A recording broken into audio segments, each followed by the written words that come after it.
வணக்கம். இன்னைக்கு வீடியோவில் நம்ம வாழைக்காய் வறுவல் எப்படி செய்கிறதுன்னு பார்க்க போகிறோம். ரொம்பவே சிம்பிளாக டேஸ்டியாக வாழைக்காய் வறுவல் எப்படி செய்கிறதுன்னு வாங்க வீடியோவில் பார்க்கலாம். ஃபஸ்ட்டு இந்த வாழைக்காய் வறுவல் செய்கிறதுக்கு ஒரு பெரிய சைஸ் வாழைக்காய் எடுத்துருக்கேங்க. அதோட மேல் பகுதியை இந்த மாதிரி கட் பண்ணி எடுத்துகிட்டு இப்போ மேலே இருக்க தோலெல்லாம் நம்ம சீவி எடுத்துடலாங்க. இந்த மாதிரி மேலே இருக்க தோல் எல்லாத்தையும் சீவி எடுத்ததுக்கப்புறமா பின்பகுதியும் கட் பண்ணி எடுத்துகிட்டு இப்போ நம்ம இதை சின்ன சின்ன பீஸாக கட் பண்ணி எடுத்துக்கலாங்க. நான் வந்து ரவுண்டாக கட் பண்ணிக்கிறேன். ரொம்ப மெல்லிசாகவும் இல்லாமல் ரொம்ப தடிமனும் இல்லாமல் நார்மலான சைஸ்க்கு இதை கட் பண்ணி எடுத்துக்கலாங்க. பாருங்கள், இந்த அளவு தடிமன் இருக்க மாதிரி கட் பண்ணி இதை எடுத்து வச்சுக்கோங்க. வாழைக்காய் கட் பண்ணியாச்சு. வாங்க இப்போ இதை வேக வச்சிடலாம்.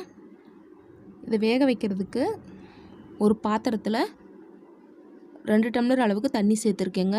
இந்த தண்ணி நல்லா சூடாகணும். பாருங்கள், தண்ணியிலேருந்து பபிள்ஸ் வர ஆரம்பிச்சிருச்சு. இந்த அளவு தண்ணி சூடானால் போதும். இப்போ இதில் நம்ம கட் பண்ணி வச்சுருக்க வாழைக்காயை சேர்த்துக்கலாங்க.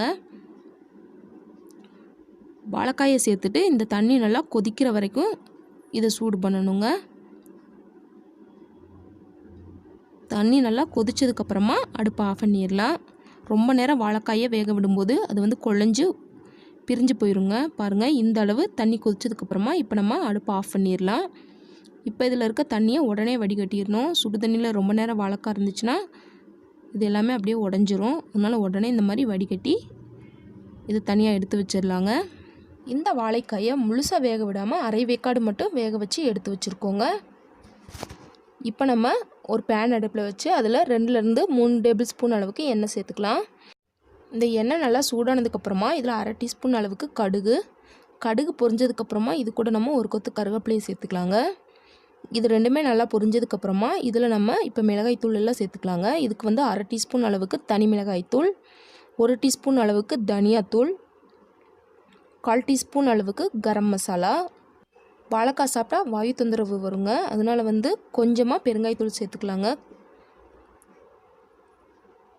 அதுக்கப்புறமா இந்த வாழைக்காய் வறுவலுக்கு தேவையான அளவு உப்பு, அப்புறம் லைட்டாக கலர்ஃபுல்லாக இருக்கணுங்கிறதுக்காண்டி கொஞ்சமாக 1/4 டீஸ்பூன் அளவுக்கு மஞ்சள் தூள் சேர்த்துட்டு இது எல்லாத்தையும் நல்லா மிக்ஸ் பண்ணி விட்டுறலாங்க. அடுப்பை வந்து மிதமான தீயில வச்சு இந்த மசாலா எல்லாமே கருகாத அளவுக்கு ஃப்ரை பண்ணிக்கோங்க.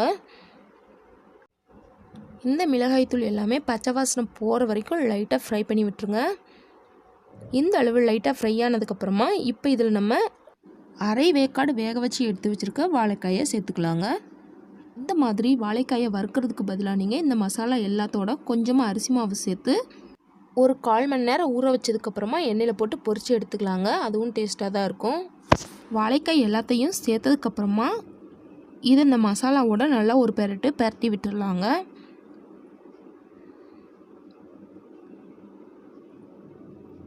எல்லா வாழைக்காயிலையும் மசாலா சாறுற மாதிரி இதை நல்லா ஒரு பெரட்டி விட்டுட்டு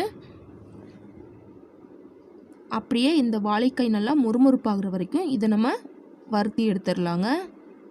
பாருங்கள், மசாலா எல்லா பக்கமும் சார்ந்துருச்சு.